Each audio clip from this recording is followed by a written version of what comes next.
นนี้ดิ โอ้มันจะสะท้อนเนาะ ออกกำลังกาย โอ้วันนี้เท่าไหร่วันนี้นะ ที่17 วันนี้7 เดือนยัง เดือน5 ปี2025อันนี้ตอนไหนนี่ยืดสับปะรดหน่อยเนาะอัน โอ้ นี้มันนี่พายดอกมาเตะบานเนาะ ไอ้ดอกแข่ง ดอกแข็งเนาะ ซีเมื่อไหร่ อันนี้ตอนนี้ยืดใส่สับปะรดเบิ่งตอนนี้เนาะเขาบอกกำลังกายมานี่นะ โอ้วันนี้วันที่2 เดือน 2 วันที่2 เดือน 2 วันเสาร์โอ้เลย โอ้2020วันที่2 เดือน 2กลายเป็นเกิดได้เดียวมา12 มื้อเด้อวันเกิดได้เดียววันที่8เด้อกลายเป็นเกิดได้เดียวมา12 มื้อเข้าใจป่ะ วันที่2 เดือน วันที่3 เดือน 2ตัวนี้เป็นบ่นี่ โอเคเก่งหลาย วันที่2 เดือน 2วันที่3 เดือน 2นี่ฮะ โอ้วันที่2 เดือน 2 โอ้วันที่2 เดือน 2เนาะลง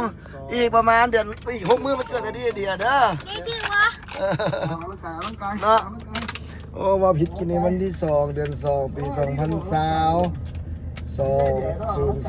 เดือน 2อีก6 มื้อมันเกิดได้เดียวเนาะเดี๋ยวๆเดี๋ยวออกกันแล้วกันสามารถไป YouTube ไปเด้อตอนนี้เด้อ เก่ง อัน เก่ นี้ งเก่ง เด้อ เห็นไอ้ด้วยเห็นไหมเห็นไหม ส่งนี้ก็เคยมีเห็นอยู่นะ โอเคบ๊ายบายก่อน เงิน เห็นไอ้ด้วยออกกำลังกาย นั่นน่ะ ส่งนี้ก็เคยเห็นนะส่งยูเงินนี่นะ